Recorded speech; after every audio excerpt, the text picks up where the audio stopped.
Ensure की जा रही है। इसी तरह हॉस्पिटल्स और एजुकेशनल इंस्टीट्यूशन को भी एलपीजी की सप्लाई दी जा रही है। Domestic production of LPG has increased by 30% today. हमारी रिफाइनरीज के अंदर 5 मार्च की तुलना में आज 30% अधिक LPG का उत्पादन हो रहा है। कमर्शियल सिलेंडर्स के लिए commercial cylinders have been put at the disposal of state government for priority distribution. Commercial cylinders के लिए स्टेट गवर्नमेंट से रिक्वेस्ट की जा रही है कि वो प्रायोरिटी डिसाइड करके इंश्योर करें कि ये कमर्शियल सिलेंडर कंज्यूमर्स तक पहुंचे। इसी तरह additional allocation of 48,000 kiloliters of kerosene has been done, and the states have been requested to identify the locations in the district for the distribution of kerosene. जो regular allocation से अलग से ऊपर 48,000 KL का केरोसिन का allocation Bharat सरकार ने किया है, उसके संबंध में स्टेट गवर्नमेंट्स और यूनियन टेरिटरीज से रिक्वेस्ट की गई है कि वो डिस्ट्रिक्ट में 1 या 2 जगह आइडेंटिफाई करें जहां पर इसका डिस्ट्रीब्यूशन किया जा सके। ऑल्टरनेट फ्यूल ऑप्शंस को एक्टिवेट करने के लिए Coal India has already issued the order so that the coal is made available to small, medium and other consumers. Small, medium or other consumers, especially the hotels and the restaurants, hospitality को coal की उपलब्धता ensure कराने के लिए कोल ministry के द्वारा already order issue किया जा चुका है। अंत में मेरी आपके द्वारा सभी देशवासियों से अपील है कि घबराएं नहीं, पैनिक बुकिंग से बचें। इसके अलावा एलपीजी डिस्ट्रीब्यूटर के पास जाकर लाइन लगाने की आवश्यकता नहीं है। There is a system of online booking and large number of people, I mean you can see almost 83% of the people have booked the cylinder either through IVRS, SMS, WhatsApp booking or mobile application of the OMCs. So IVRS के द्वारा, SMS के द्वारा, WhatsApp के द्वारा और mobile application, हमारी oil marketing companies की mobile application के द्वारा गैस सिलेंडर की बुकिंग की जा सकती है। कृपया उसका उपयोग करें। हमारी ये भी आप सभी के माध्यम से देशवासियों से अपील है कि जितनी ज़रूरत है ज़रूरत के हिसाब से बुकिंग करें और पैनिक बुकिंग न करें।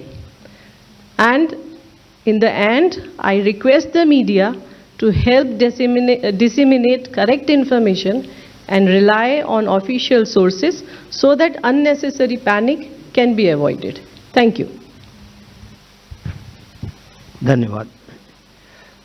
अब मैं ministry of port, shipping and waterways के विशेष सचिव राजेश कुमार सिन्हा जी से अनुरोध करूंगा कि वे मैरीटाइम और शिपिंग से जुड़े हुए मुद्दों के बारे में जानकारी दें। धन्यवाद। नमस्कार। स्ट्रेट ऑफ हॉर्मुज के पश्चिम तरफ जो पर्शियन गल्फ है उसमें 24 इंडियन फ्लैग वेसल्स हैं, जो कल भी उतने ही थे, आज भी 24 वेसल हैं। उसमें 677 भारतीय नाविक हैं। स्ट्रेट ऑफ हॉर्मुज के ईस्ट में पूर्वी साइड में जो गल्फ ऑफ ओमान है उसमें 4 वेसल थे कल, एक उसमें से मूव किया है जग प्रकाश जो एक ऑयल टैंकर है। तो अब वहाँ पे 3 भारतीय फ्लैग के वेसल्स रह गए, उसमें 76 इंडियन नाविक हैं। इसके अलावा टोटल गल्फ रीजन में करीब 23,000 इंडियन नाविक हैं जो across merchant, harbour, offshore vessel वगैरह में काम कर रहे हैं। और डीजी शिपिंग इन सभी से निरंतर तरीके से संपर्क बनाए हुए हैं। जो उनकी इंगेजमेंट एजेंसी है, आरपीएसएल कहते हैं उनको, रिक्रूटमेंट एंड प्लेसमेंट सर्विसेज लाइसेंसी, तो डीजी शिपिंग के लाइसेंसी होते हैं, उनके द्वारा जो हमारी भारतीय मिशन है इन कंट्रीज़ में उनके द्वारा, और जो भी और स्टेक होल्डर हैं उनके द्वारा, इन सभी से संपर्क लगातार बना हुआ है। इस पे एक डीजी शिपिंग ने एडवाइजरी भी जारी की थी 4 मार्च को, निरंतर करती रहती है, समय समय के अनुसार करती रहती है। एक 4 मार्च को पुनः जारी किया है और वो कम्युनिकेशन डीजी शिपिंग सभी को एक साथ भेजता है। तो करीब 7.5 लाख जो इंडियन सीफेरर हैं सभी को डीजी शिपिंग ने एक कम्युनिकेशन भेजा, इस एडवाइजरी को भेजा, जिसके थ्रू जो डीजी शिपिंग की 24/7 हेल्पलाइन है उसके कॉन्टैक्ट डिटेल कि कोई भी असिस्टेंस, किसी भी तरीके की आवश्यकता हो, सहायता की ज़रूरत हो तो आप डीजी शिपिंग से संपर्क कर सकें, इसके लिए उनको अपडेट किया है। ये निरंतर करते रहते हैं बट इस परिस्थिति में विशेषकर से दोबारा किया है। इसके अलावा 28 फरवरी से डीजी शिपिंग की जो 24/7 कंट्रोल रूम है, डीजी कॉम सेंटर बोलते हैं उसको, उसमें 28 फरवरी के बाद, ये निरंतर चलती है, पूरे साल चलती है, बट 28 फरवरी के बाद से इस सेंटर में करीब 2425 कॉल रिसीव हुई हैं और करीब 4,500 ईमेल रिसीव हुए डिफरेंट सीफेरर से, सीफेरर के फैमिली मेंबर्स से और अदर स्टेक होल्डर से, किसी भी प्रकार की सूचना की जानकारी के लिए या किसी मदद के लिए। और इसी संदर्भ में डीजी शिपिंग ने जो भारतीय नाविक हैं गल्फ रीजन में जिनका एम्प्लॉयमेंट का टर्म खत्म हो गया, वो साइन ऑफ कर चुके हैं शिप से, उसमें करीब 200-225 भारतीय नाविकों को भारतवर्ष में वापस लाने का भी सफलता से किया और वो भी हमारी एम्बेसीज के क्लोज कोऑर्डिनेशन के साथ किया। और जैसा मैंने बताया, मैं इसको रिआइट्रेट कर रहा हूँ, दोबारा बोल रहा हूँ कि सारे भारतीय वेसल्स और सारे उस पे भारतीय नाविक, उनकी एक्टिव मॉनिटरिंग हो रही है जिससे उनकी सेफ्टी और सिक्योरिटी इंश्योर हो सके। जो डीजी शिपिंग की एडवाइजरीज हैं उसके कुछ मुख्य बिंदु मैं बता रहा हूँ।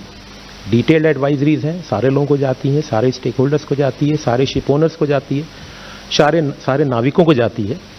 बट इन एडवाइजरीज के कुछ मुख्य बिंदु मैं बता रहा हूँ। डीजी शिपिंग की जो कम्युनिकेशन सेंटर है, डीजी कॉम सेंटर, जो 24/7 चलती, उस हेल्पलाइन को या उसके ईमेल की मदद लें किसी भी आवश्यकता के समय। सेफ्टी इंस्ट्रक्शंस हैं वो फॉलो करें, जो भी लोकल अथॉरिटी जारी करती हैं या हमारी मिशन, जो भारतीय मिशंस हैं बाहर, वो जारी करती हैं, उसको फॉलो करें। जो भी जहाज हैं, हमने भारतीय फ्लैग के जहाज हैं, उसको शिप शोर सिक्योरिटी ड्रिल्स को कवर करें, जिससे कि किसी प्रकार की थ्रेट्स, वो ड्रोन से हो या लॉयटरिंग म्यूनिशन से हो या किसी तरीके के असिमेट्रिक अटैक से हो, उसके लिए सिक्योरिटी ड्रिल्स को फॉलो करें। और डीजी शिपिंग या मिनिस्ट्री ऑफ एक्सटर्नल अफेयर्स की कोई भी एडवाइजरी या अपडेट जाती है तो उसको रेगुलरली मॉनिटर करते रहें। ये कुछ बिंदु मैंने बताए, एडवाइजरीज थोड़ी और डिटेल भी हैं। अब मैं पोर्ट के ऑपरेशंस के विषय में कुछ बिंदु बताता हूं। पोर्ट के ऑपरेशंस पूरे भारतवर्ष में स्टेबल हैं और सारे मेजर पोर्ट्स और अदर देन मेजर पोर्ट्स जो स्टेट मैरीटाइम बोर्ड के अंतर्गत भी आते हैं, उनके लिए एक स्टैंडर्ड ऑपरेटिंग प्रोसीजर जारी किया हुआ है, जिससे कि वो सारी शिपिंग लाइंस और एक्सपोर्टर्स के साथ समन्वय बना के रखें, उनके साथ कोऑर्डिनेट करें और उनकी कोई भी ग्रीवांस हो उसको टाइम बाउंड बेसिस पे रिड्रेस करें। हर मेजर पोर्ट पे एक सिंगल पॉइंट ऑफ कांटेक्ट भी बनाया गया है नोडल ऑफिसर की तरह से और वो सभी को कम्युनिकेट किया गया है। एलपीजी वेसल्स को, एलपीजी कैरियर वेसल्स को मेजर पोर्ट्स पे प्रायोरिटी बर्थिंग दी गई है और ports have also implemented facilitation measures such as permitting storage of affected Middle East bound cargo as transshipment cargo, allotting additional storage space, ad hoc vessel berthing, prioritizing handling of perishable and returning export cargo, expediting back to town movement in coordination with customs, and enhancing bunkering support wherever feasible. इस crisis जो gulf reason में स्थिति है उसमें unfortunately, जैसा मैंने कल भी बताया था, 3 कैजुअलिटी, भारतीय नाविकों की 3 कैजुअलिटी रिपोर्टेड हैं। 1 नाविक मिसिंग है। इसके अलावा 4 नाविकों को थोड़ी इंजरी हुई थी लेकिन अब सभी बाहर आ गए, जिनको इंजरी हुई थी सब बाहर आ गए हैं और उनको मेडिकल ट्रीटमेंट दिया जा रहा है।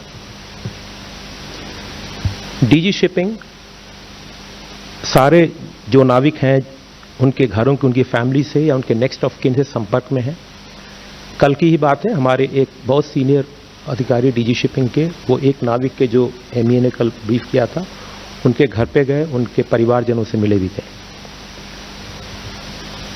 इंडस्ट्री और स्टेक होल्डर्स से हमारा रेगुलर इंटरेक्शन है, जिससे कि हम जितनी असिस्टेंस हो सके उनको प्रोवाइड कर सकें अपने मैकेनिज्म के थ्रू, डीजी शिपिंग के थ्रू या पोर्ट्स के थ्रू।